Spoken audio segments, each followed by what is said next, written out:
Allah Almighty created us. He made every one of us unique. We've said that before and we're repeating it now.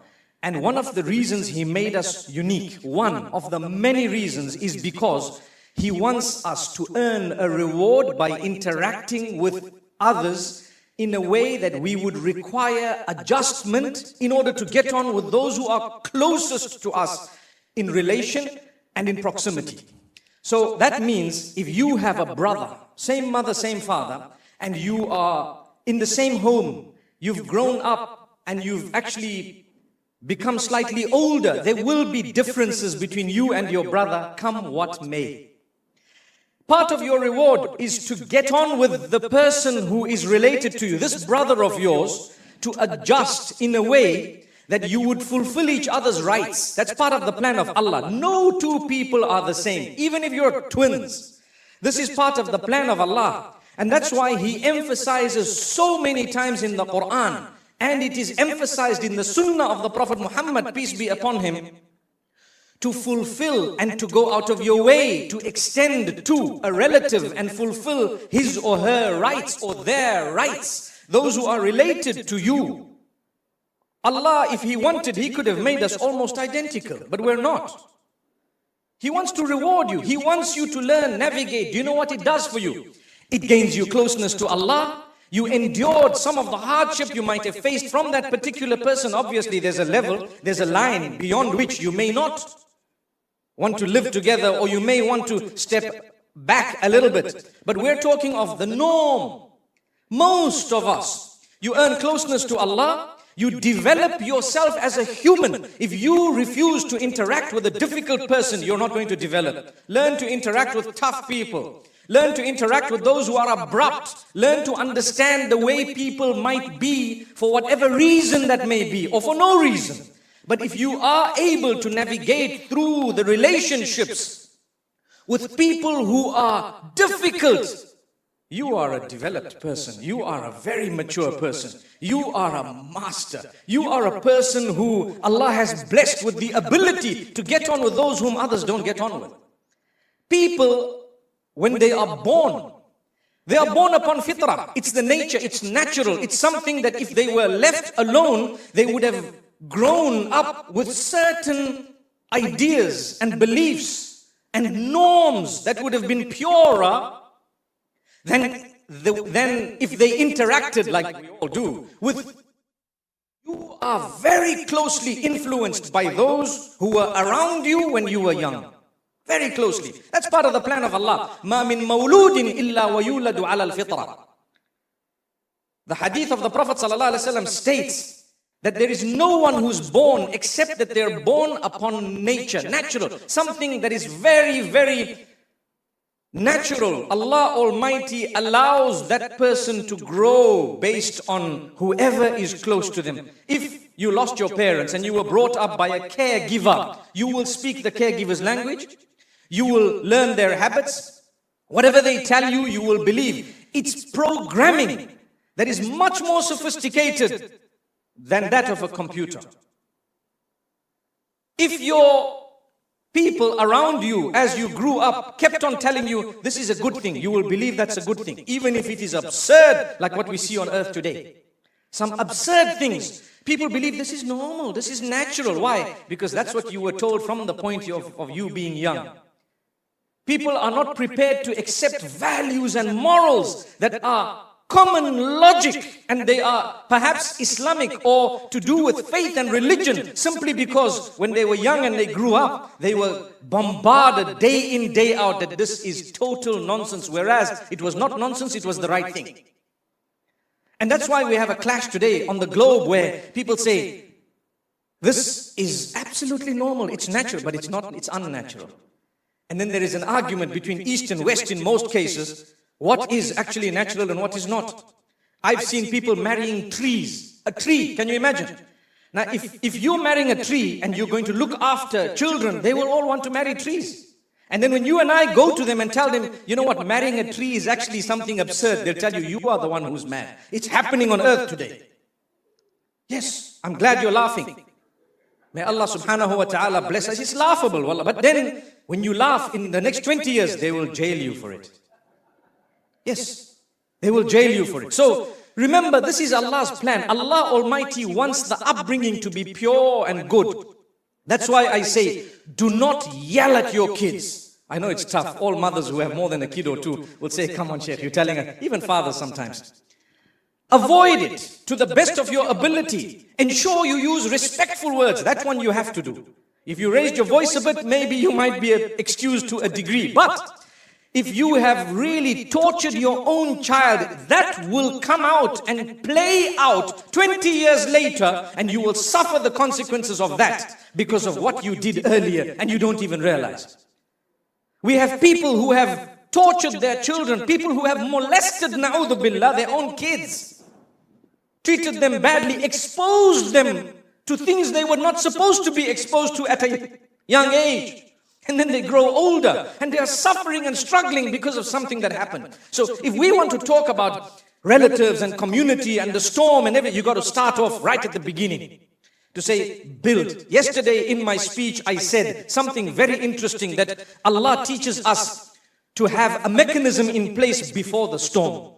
تعرف إلى الله في الرخاء يعرفك في الشدة.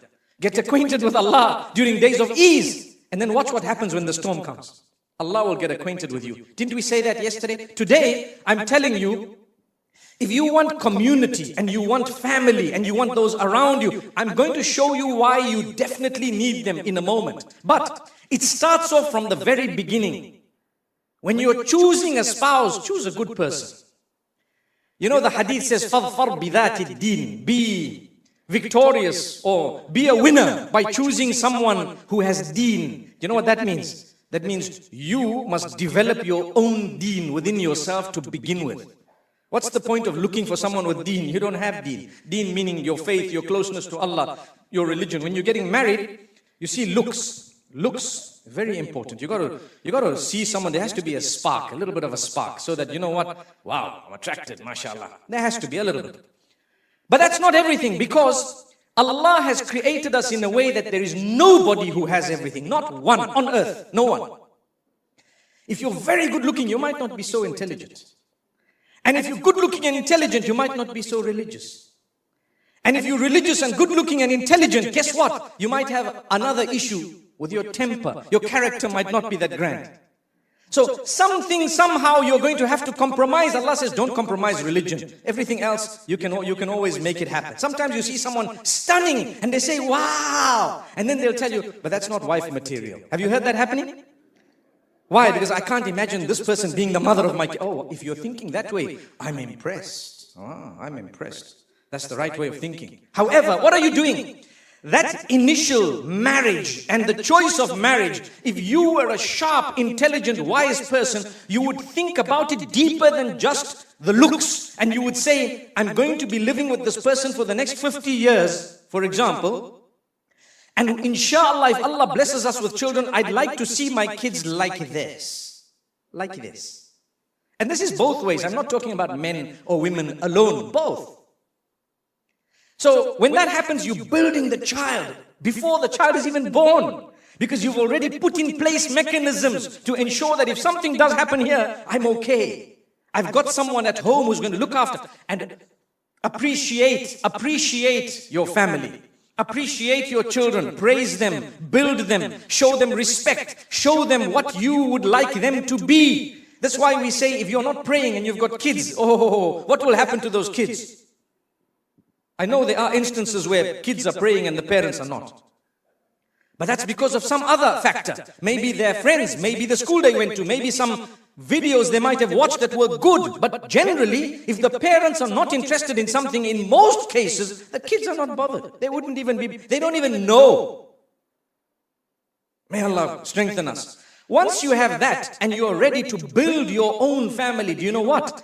You realize you cannot live on earth alone. You can't. People say, I just want to go stay on my own. Okay, give you a small, silly example. Say, I fell down right now.